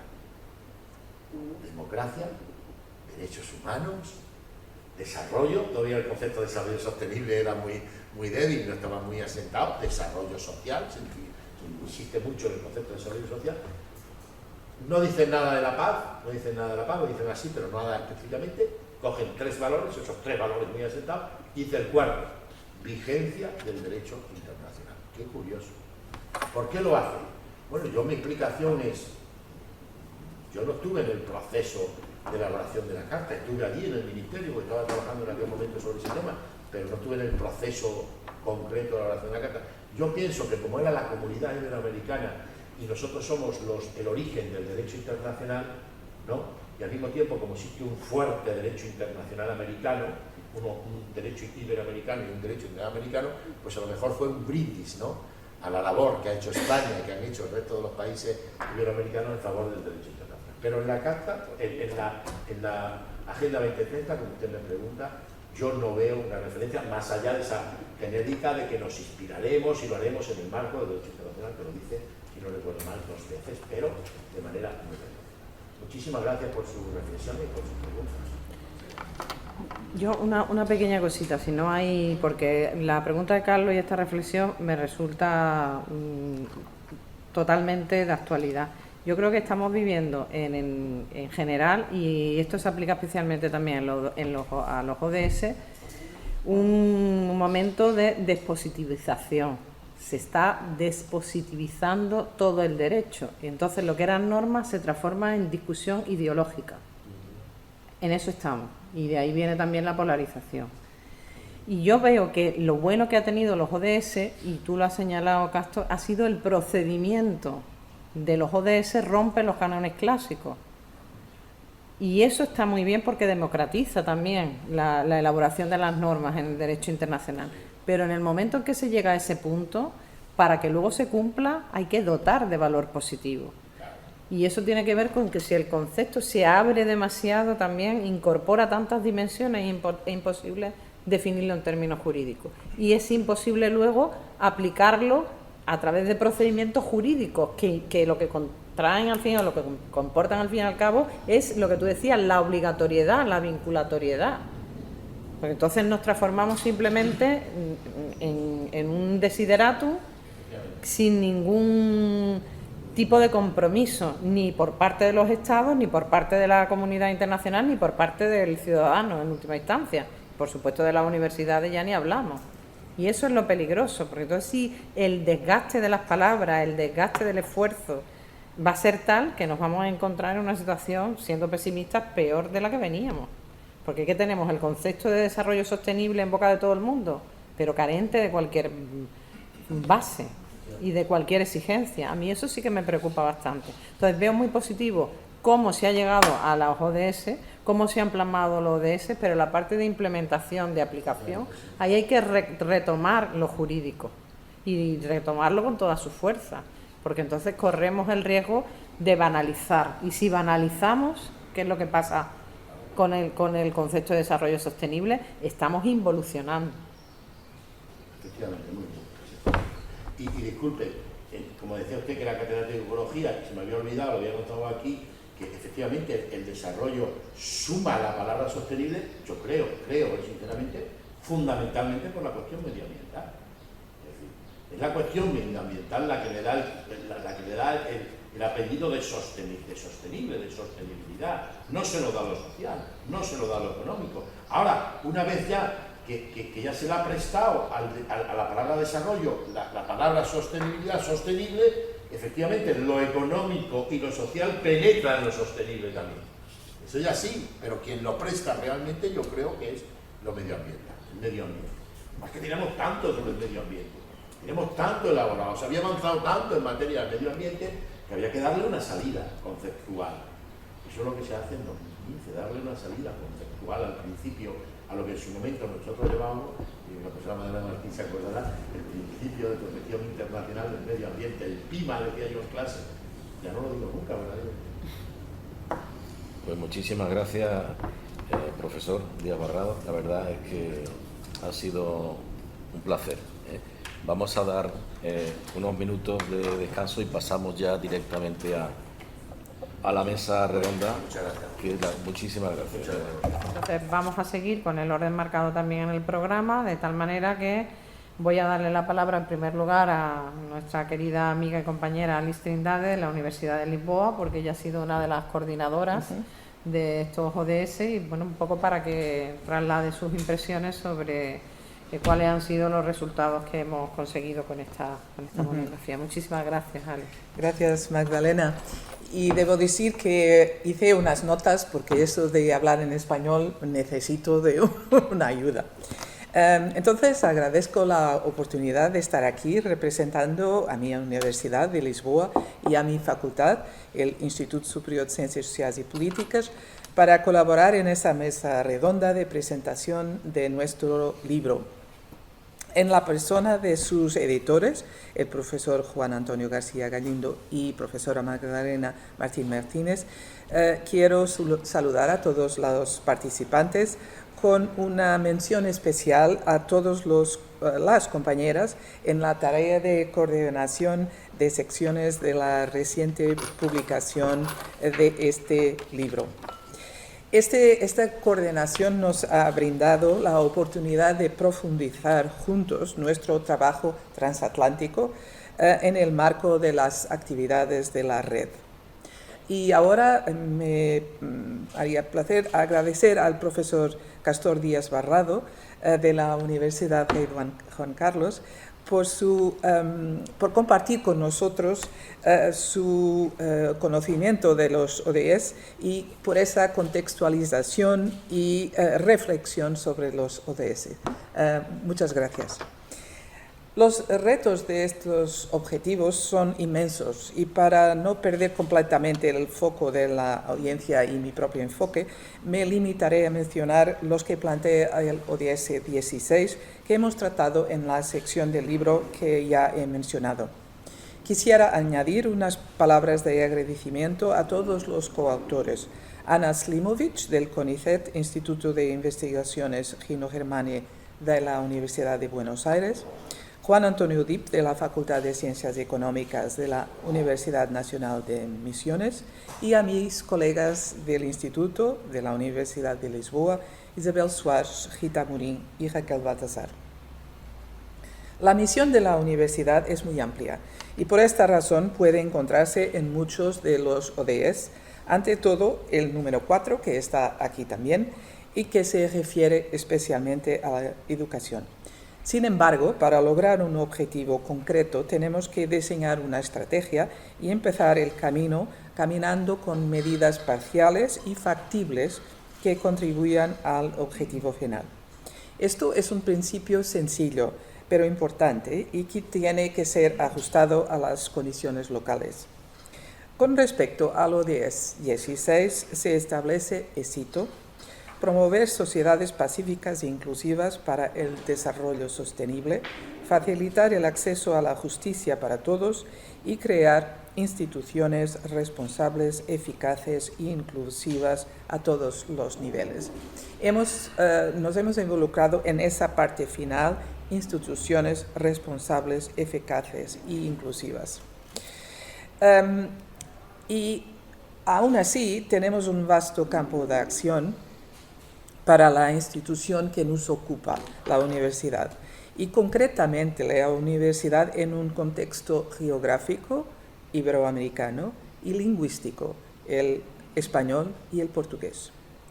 En esta sección del libro, las universidades iberoamericanas ante los retos de los Objetivos de Desarrollo Sostenible, nos ocupamos en particular de 3 aspectos diferentes de la reconstrucción de la universidad como institución eficaz, inclusiva y responsable. El primero ha sido, por Juan Antonio Dip, cómo cumplir su misión con el apoyo financiero adecuado. Ana Slimovic ha hablado de cómo cumplir su misión con un apoyo social presencial o digital adecuado. Y el Grupo de Lisboa trató de cómo cumplir su misión centrando la investigación en su misión social. Y entonces podemos empezar con el capítulo de Juan Antonio Dip, que es economista y académico, profesor en la Universidad Nacional de Misiones. Este observa a la Universidad Pública Argentina y establece una correlación en la asignación del presupuesto financiero universitario entre 2012 y 2021, desde el punto de vista del financiador, objetivamente el Estado argentino, por intermedio de sus gobiernos y representantes, y los receptores de financiamiento. Y entonces se cuestiona a Juan Antonio Dip: ¿cómo se asigna en la práctica ese presupuesto? ¿Las reglas aplicadas son las mismas para todas las instituciones? ¿Las universidades rinden cuenta del dinero recibido? ¿Qué información se puede recoger de los datos? Las universidades argentinas son las instituciones más respetadas por los ciudadanos de su país. Entonces tienen una responsabilidad acrecida para mantenerla. Como escribe Dip, y cito, es así, pues aquellos presupuestos universitarios que no incluyen la realidad de las instituciones o que favorezcan a algunas en detrimento de otras, terminan generando conflictos. Fin de citación. La transparencia de todos los actores en el proceso de asignación financiera es clave para unos resultados creíbles que no comprometan la fiabilidad social de la universidad. En el capítulo siguiente, también proveniente de Argentina, escrito por Ana Slimovic, continuaremos nuestro recorrido por manifestaciones sociales de caminos y obstáculos para lograr los objetivos del ODS 16. La autora analizó redes sociales para preguntarse si es posible que en el nuevo mundo virtual, y cito, los internautas, en tanto que sujetos sociopolíticos, puedan sentirse libres de participar e intervenir en las conversaciones de las redes sociales sin temor a sufrir acoso ni discriminación. Fin de citación. Para todos los objetivos, como los del ODS, hay hacedores y destruidos. Pero en el campo de la ciudadanía política digital existe una tipología de internautas que se posicionan diferente ante los contenidos de las redes digitales estudiadas, que han sido Facebook, Instagram y Twitter en el primer semestre de 2022. Entonces, desde las finanzas, pasando por la política en el mundo virtual, finalmente llegamos al periodismo. Y este camino por el periodismo ha sido hecho por el capítulo de la Universidad de Lisboa, de autoría de Rita Murín, Raquel Baltazar, Isabel Soares y yo misma. Analizamos la obra de dos periodistas literarios, Gabriel Thompson y Andrés Felipe Solano, que hicieron reportajes encubiertos para obtener un trabajo periodístico más profundo sobre condiciones infrahumanas de trabajo en las Américas. La dualidad en la lucha del periodismo por objetivos nobles está aquí presente en estas dos cuestiones. La obligación de denunciar tiene límites y dónde están esos límites.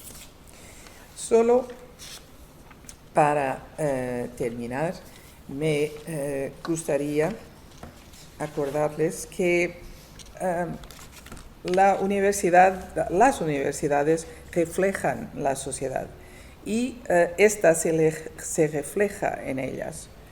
Si los ODS son objetivos globales y la universidad es históricamente una de las primeras instituciones de carácter internacional, seguramente ese será un lugar de desarrollo de objetivos.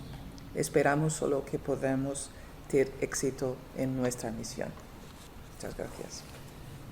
Muchas gracias, Alice, por las palabras y por el esfuerzo de hacerlo en español.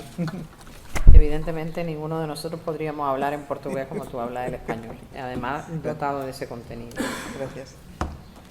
Vamos a oír, aunque sea a través del vídeo, la intervención de Carolina Moreno, de la Universidad de Valencia. Ya la ha citado también Juan Antonio antes, que ha sido también otra de las personas que ha actuado de coordinadora en el examen de uno de los ODS, que ella nos va a explicar ahora. Buenos días a todos y a todas. Muchísimas gracias por la invitación a participar en la presentación del libro Las universidades iberoamericanas ante los retos de los objetivos de desarrollo sostenible. Muchísimas gracias a los editores por habernos invitado a la participación en este gran proyecto. Juan Antonio García Galindo, Magdalena Martínez, muchísimas gracias. Muchísimas gracias a la Universidad de Málaga y al Centro de Estudios Iberoamericanos y Transatlánticos. Es un verdadero placer y lamento enormemente no poder estar ahí con todo el mundo en esa aula judicial de la Universidad de Málaga en la presentación del libro, porque sin lugar a dudas, si hubiera estado en estos momentos en Valencia, sí que habría buscado hueco en la agenda para asistir, porque es un gran momento y considero que es de gran valor el trabajo que se ha hecho. Fue un placer todo el desarrollo del proyecto. No fue una idea puntual y un momento, fueron muchos equipos trabajando de muchos países de una forma colaborativa, con una gran coordinación por parte de los editores, y fue un proyecto a largo plazo, puedo decir, en el sentido de que se le dedicó muchísimo tiempo, y creo que los resultados, tal y como he podido ver, aunque no tengo todavía el libro físicamente por cuestiones de no estar en estos momentos en España, pero por todo el trabajo que se hizo, creo que ha habido digamos, un enfoque y mucho cuidado a la hora de tratar los diferentes ODS, coordinado por diferentes grupos.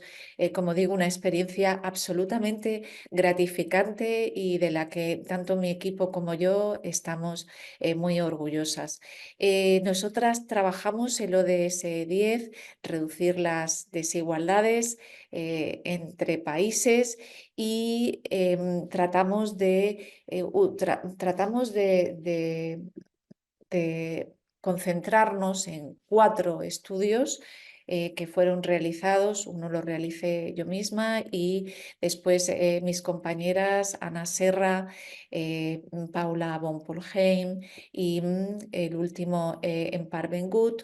Hicimos 4 trabajos que estaban orientados en la línea de este ODS y pretendían visibilizar en una dimensión iberoamericana el trabajo que podía ayudar a reducir desigualdades en diferentes enfoques, siempre pensando en las personas como eje o como epicentro de nuestra investigación social, y tratando temas de una gran diversidad, como era, por ejemplo, invertir. ¿Qué ocurriría si se aumentara la inversión en cada país de la región en investigación científica? ¿Qué ocurriría a largo plazo? Pues sin lugar a dudas, por los ejemplos que tenemos en otros países o en los países donde hay esta apuesta de investigación científica, vemos como a largo plazo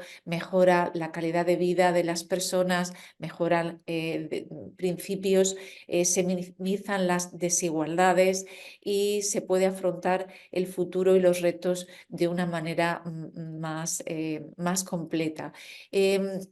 Trabajamos también qué ocurriría, por ejemplo, si no delimitáramos o no pusiéramos tantas barreras cuando trabajamos en investigaciones científicas y tuviéramos una visión y un enfoque más multidisciplinar, como por ejemplo trabajar conjuntamente ciencias sociales con ciencias experimentales y hacer apuestas de proyectos donde haya una participación absoluta de las ciencias sociales con una visión y una dimensión que puede mejorar, ¿no? Hicimos un estudio específico sobre sobre un proyecto que era sobre sumisión química, que está siendo un problema que están abordando muchísimos países, la utilización de drogas para reducir a mujeres, básicamente, no siempre son mujeres, también hay casos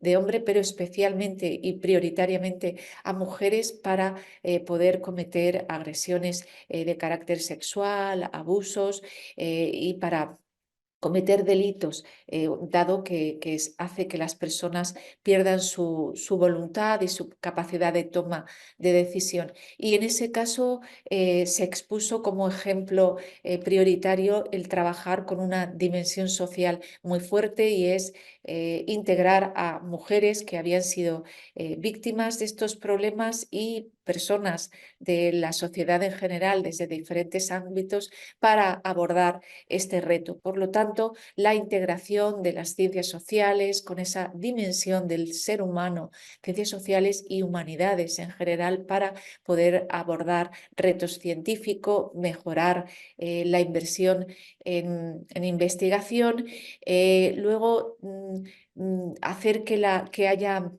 una visibilidad mayor de la investigación de las instituciones públicas. Es decir, de alguna manera tratar de empoderar a las instituciones públicas para que tanto centros de investigación como universidades puedan transferir el conocimiento a la sociedad, y que la sociedad tenga herramientas de toma de decisiones, y que la sociedad pueda recibir este conocimiento por parte de esas instituciones que están trabajando todos los días y que muchas veces están invisibilizadas. Hemos comprobado cómo en la región iberoamericana, aquellos países que apuestan por tener una mayor visibilización, bien a través de redes sociales o otros mecanismos, otros canales, o bien a través de sus propios científicos, de colecciones de libros de divulgación, mejora mucho la transferencia a la sociedad, y esto hace que se minimicen los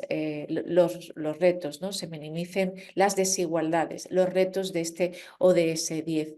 De alguna manera queremos un futuro inclusivo, que sea equitativo, que sea integrador, y todo ello enmarcado en este ODS 10, que ha sido digamos, el foco que hemos tenido a la hora de realizar esta parte del libro. Y sin más dilación, ya concluyo nuevamente que ha sido un verdadero placer participar en este proyecto, tanto mi equipo, Science Flows de la Universidad de Valencia, todas las investigadoras e investigadores que lo integran, como yo, estamos muy contentas y muy contentos de que el libro finalmente ya haya salido a la luz, y de compartir con todos los colegas el trabajo que se ha realizado.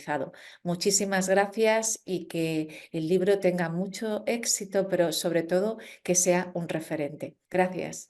Muy bien, pues fruto de esta dimensión, como decimos, transatlántica, hemos empezado con Portugal, hemos seguido con Valencia, y ahora nos vamos a Argentina con las dos intervenciones de dos coordinadoras, Gisela Montiel de la Universidad Nacional de Misiones y Gabriela Renault de la Universidad del Salvador. Buenas tardes, buenos días. Es maravilloso poder reunirnos acá con Gisela, el poder encontrarnos en torno al aula, ¿no es cierto?, a la red internacional del Aula María Zambrano de Estudios Transatlánticos, y al Centro de Estudios, obviamente. Primero vale con Gisela el agradecimiento, obviamente, a los que hicieron posible. Estamos acá en torno al bello libro, que desde por sí ya me parece una belleza, que es Las Universidades Iberoamericanas ante los retos de los Objetivos del Desarrollo Sostenible. Y en esto nuestro agradecimiento a Juan Antonio y a Magdalena por hacer posible esta idea, que comenzó con reuniones diversas, varias universidades iberoamericanas, en torno a los Objetivos de Desarrollo Sustentable hacia el 2030. En ese contexto coordinamos con la doctora Gisela Montiel, que es de la Universidad Nacional de Misiones, y quien les habla, que soy Gabriela Renault, que soy de la decana de la Facultad de Psicología de la Universidad de El Salvador, de la Facultad de Psicología y Psicopedagogía, Coordinamos y tuvimos la dicha entre las dos de coordinar a investigadores que obviamente dentro de nuestras universidades hacen investigaciones en torno a dicha temática. Y sobre todo y especialmente con énfasis en el objetivo 4, en todo lo que es educación y pobreza, y en algunos casos en investigaciones tanto en el objetivo, obviamente también plasmado en una de las investigaciones 11 y el 15, ya sea de ciudades sostenibles y comunidades sostenibles o el tema del cambio climático. La importancia de reunir estas investigaciones era poder plantear objetivos concretos que bajen a tierra para poder llevar a cabo estos desafíos que tenemos mundialmente con los objetivos de desarrollo sustentable. Y así en este primer capítulo van a tener obviamente una investigación que llevamos a cabo también con la Universidad Nacional de la República de Uruguay, con la doctora Susana Martínez, que el desafío de esta investigación es poder probar qué elementos, qué indicadores nos hacen que la pobreza se metabolice y en función de la reproducción, en vez de lograr que la no metabolización lleve a la posibilidad de que con educación y con salud estos sujetos en poblaciones vulnerables puedan poder salir y tener una mirada diferente de vida y de desarrollo. La verdad que fue y es una investigación bastante osada, la hicimos en escuelas, o sea, para barrer esta fantasía de que por estos sujetos todos van a las escuelas, y trabajamos distintas variables, obviamente tanto en Uruguay y en Buenos Aires, en Montevideo en realidad y en Buenos Aires, para poder alentar y ver qué pasaba en estas poblaciones. Obviamente está la investigación, y obviamente están las conclusiones y los resultados que hemos llegado. También trabajamos con otro investigador también de la Universidad de El Salvador, que es el doctor Ramiro Calafell, que también se reunió y trabaja con una universidad de Canadá, ¿no es cierto?, Chesbrook, que trabaja con otros 2 investigadores de esa universidad, y lo que trabajan es este desafío que pasa en los planes de estudios en las universidades en base a este desarrollo de estos objetivos, ¿no? Si se encuentran plasmados, si están como contenidos, si hay desarrollo desde los directivos académicos. Y finaliza este mismo capítulo una visión muy pintoresca porque es una abogada, ¿no es cierto? Muy bien, que trabaja Eugenia González Cudel, que trabaja el desafío de ver qué pasa desde el desarrollo sostenible, ¿no es cierto?, de esta parte de las escuelas. ¿Qué pasa en estas escuelas que concurren sujetos de poblaciones vulnerables en la Argentina? ¿Y qué pasa, no es cierto, muy bien, desde esta salida, no es cierto, epistemológica, desde este poder llevar a cabo a sus comunidades este regreso y este retorno? Y en base a estas situaciones, obviamente, ¿no es cierto?, de estas investigaciones, es que nos ensamblamos también porque coordinábamos junto con Gisela, ¿no es cierto?, muy bien, estos desafíos que también estaba haciendo la Universidad Nacional de Misiones, ¿verdad, Gi? Sí, un poco, bueno, tomar las palabras de Gabriela y un saludo amplio a todo el equipo del CEI, del Centro de Estudios Iberoamericanos y Transatlánticos, y sobre todo a nuestros 2 editores, Magdalena Martín y Juan Antonio García Galindo. Siendo un poco con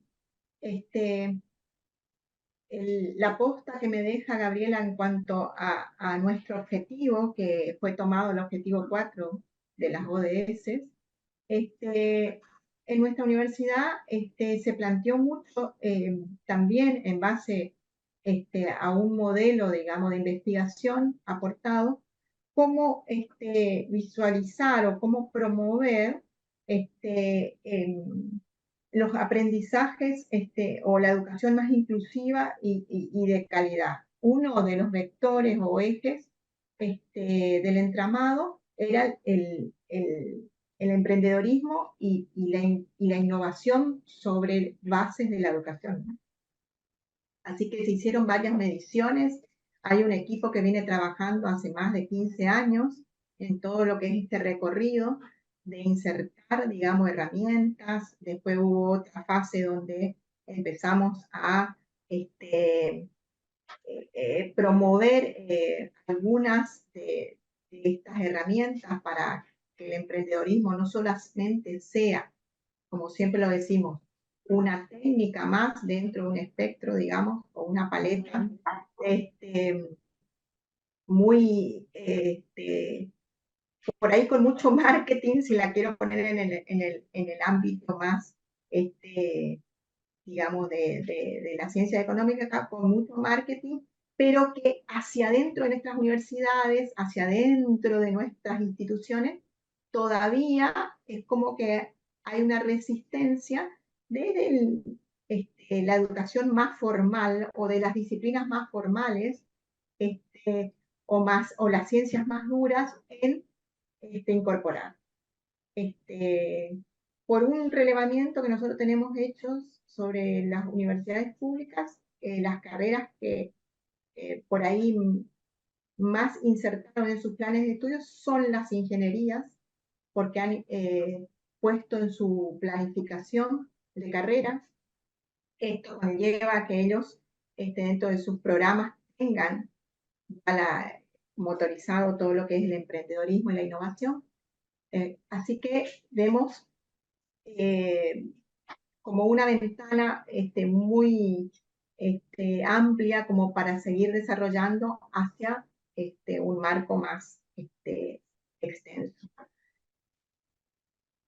Capítulo que tenemos en conjunto, este capítulo que tenemos en conjunto nos habilitó también a mirar, como dijo Gabriela, la educación desde los aspectos no solamente de la calidad, sino de esa equidad y ese promover un aprendizaje permanente, que es un poco lo que hoy por hoy la tecnología nos está, no sé si exigiendo, pero nos está poniendo Totalmente. en una posición y en un tomar conocimiento de decir, bueno, hay que tener herramientas mucho más sustentosas para que nosotros podamos ejercer esto que decimos de la equidad, de la inclusión. Exacto, o sea, yo creo que el descubrimiento que hicimos a raíz de todas estas investigaciones y que plasmamos y que dejamos como desafío en este capítulo, que a su vez hay bibliografía, que a su vez está, bueno, todo este recorrido, es que lo que tenemos ahora como un fin en concreto muy fuerte es que bajemos a tierra todo esto, porque en el caso de nosotros en relevamiento salió que la verdad que todas las humanidades, de las ciencias humanitarias, trabajamos muchísimo estos contenidos, pero ahora hay que trabajarlo, cómo lo bajo esto a algo concreto de igualdad, cómo lo bajo esto concreto a un estímulo para poder, esta palabra que apareció muy fuerte en este capítulo, que es la pobreza es una ecuación que no tenemos que metabolizarla. Nadie, por más que haya nacido en contextos vulnerables, tiene una razón para poder permanecer. Al contrario, puede hacer todo un camino digno con todas estas herramientas para poder salir y desalojarse de ese lugar y poder, obviamente, llevar estos desafíos. Y como vos muy bien decís, ahora hay muchas más herramientas, hemos descubierto muchísimos más elementos, pero bueno, el punto es cómo se los doy. Por eso decía, ninguna de estas poblaciones que nosotros vimos no estaba en educación. Esta vez el desafío, a diferencia de otros siglos, es que no llegaban a educación. Esto lo estamos viendo en las aulas universitarias también. El punto es cómo trabajamos esa llegada justamente como herramienta válida para que pueda ser reproductora de que los otros también sigan viniendo y no haya tanta desigualdad, obviamente, que desfavorezca esta posibilidad. Ese es el gran desafío que tenemos. Totalmente, exactamente. Así que bueno, a leernos, ¿no es cierto? Muy bien, nosotras felices con Gisela y agradecidas nuevamente, ¿no es cierto? Muy bien este desafío del aula, a Juan Antonio y Magdalena por invitarnos y convocarnos, y a todos los investigadores que en este backstage están mencionados, por supuesto, y su recorrido también, para poder encontrarnos chiquitito el aporte, ¿no es cierto? Muy bien, qué sé yo, como decía Madre Teresa de Calcuta, la verdad que uno a veces hace un granito de arena, pero la arena no es arena si no tiene estos granitos. Así que esta es con Gisela nuestra humilde aporte, pero está buenísima, ¿no es cierto?, que podamos estar en esta maravillosa concreción de este libro, ¿no es cierto?, muy bien que tenemos todos para leer. Exacto, así que muchísimas gracias. Invitarlos a que lo tengan, sea en formato virtual o formato papel, que es el que a mí, la verdad que me llena el corazón. y que lo tengan, y que lo lean, y que lo disfruten. La verdad que es muy placentero hacerlo. Y bueno, y a todos los que están presentes en este libro, las gracias nuevamente a todos. Totalmente. Por la colaboración, y esperamos que salga un segundo. Totalmente, y que sigamos trabajando en función de todo esto. Que sigamos trabajando. Un cariño a todos desde Argentina. Exactamente, grande, grande, grande, grande. Pues muchas gracias, ya han visto que es un lujo contar con esta categoría de personas y de investigadores allí también en Argentina. Cerramos volviendo a España y cerramos con Carolina Jiménez, que ha coordinado el ODS que faltaba, que es nada más y nada menos que el 5. Pues muchas gracias, Magdalena. Aunque sea la última, bueno, me voy a permitir empezar agradeciendo a los editores del libro, a Juan Antonio García Galindo, a Magdalena, también por la constitución de la red, no solo por este libro, y también les emplazo a que continuemos con el resto de ODS, porque ha sido muy satisfactorio. También les agradezco que hayan pensado en mí para coordinar, ¿no?, este capítulo sobre el ODS 5, que es cierto que todos los ODS, por supuesto, tienen importancia, pero si me lo permiten, hay algunos que tienen un hondo calado. Ya se ha hablado del 1, yo me permito hablar del 5. Creo que está más que sabido que la discriminación de género pues afecta a todos y cada uno de los ámbitos de la vida, y como tal, y sumándome al análisis que hacía el profesor Cástor Díaz Barrado, yo siempre he apreciado una ausencia muy significativa en la Agenda 2030, y es que en ningún caso se habla, yo al menos no lo he encontrado, de la transversalidad necesaria del ODS 5, una transversalidad sin la cual la agenda no puede avanzar, ¿no? No tendría sentido hablar del fin de la pobreza sin ser conscientes del fenómeno ya más que consagrado de feminización de la pobreza, por ejemplo, ¿no? Y en ese sentido, bueno, pues en la obra también surgieron esos debates, y de hecho quiero decir que no todo el análisis de género se centra en el capítulo 2. Afortunadamente, en esa transversalidad de género, pues el resto de capítulos de la obra también analizan la igualdad de género, sin la cual pues no sería, como digo, posible avanzar en la agenda. Pero sí, también era necesario tener un ODS específico, y por eso analizamos en esta obra el ODS 5. La igualdad de género, además, está más que consolidada en la comunidad internacional, tanto en las agendas, ya sea Copenhague, México, Beijing, Mujer, Paz y Seguridad, como en las normas internacionales, pues, CEDAW, Convenio de Estambul, Belén do Pará, etc., ¿no? Por tanto, era más que necesario. Pero cuando localizamos el ODS en el ámbito universitario, ahí surgían otra serie de retos, otra serie de particularidades, si me permiten, aún más delicadas. Cuando hablamos de igualdad de género en la universidad, pues siempre salen a la palestra algunos asuntos, como digo, delicados. Todos ellos tienen en común una pata, que es pues, sacar a las mujeres del olvido, sacar a las mujeres de debajo de la mesa y ponerlas en valor. Y eso es lo que trata de hacer este capítulo, sobre todo en 3 facetas que son muy relevantes. La faceta quizá primera es la que implica a las mujeres como productoras del conocimiento, es decir, poner en valor el trabajo de las investigadoras. En segundo lugar, poner en valor a las mujeres como objeto del conocimiento, es decir, que desde la universidad también se estudie lo que les pasa a las mujeres y a las niñas específicamente. Y en tercer lugar, no menos importante, relativo a la docencia universitaria. Poner en valor a las maestras. Esta mañana temprano he estado en otro acto sobre maestras, que contraponía el concepto de history con el de herstory, y que bueno, pues sacaba del olvido a muchas figuras importantes que ha habido a lo largo de la historia. Cuando localizamos, como digo, el ODS 5 en la universidad, surgen estas cuestiones, y yo creo que el capítulo 2 las aborda sobradamente. Las 4 contribuciones son muy interesantes, no pretendo hoy desgranarlas porque me gustaría que las leyeran. El primero de los capítulos, y ahora sí paso a explicarles un poco cuáles son las contribuciones. El primero está escrito por Cristina María Zamora Gómez, profesora de la Universidad de Alicante, y ella se centra en el cumplimiento de este objetivo en relación a la conceptualización de la violencia de género. Creo que esto hoy en día es más que relevante, sobre todo por la contestación a la que se ve sometido este concepto en diversos ámbitos, incluida la sociedad civil, por supuesto. Y aquí, pues, en el capítulo explora ese concepto dentro del derecho internacional de los refugiados. En el segundo capítulo tenemos la contribución de Rosana Domenech Cruz. Ella es de la Universidad Ana G. Méndez de Puerto Rico, y nos trae otro tema que se conecta muchísimo con la actualidad, como es las mujeres, la justicia socioambiental y la crisis climática, reflexiones en torno al desarrollo sostenible, ecofeminismo e historia contemporánea en Puerto Rico.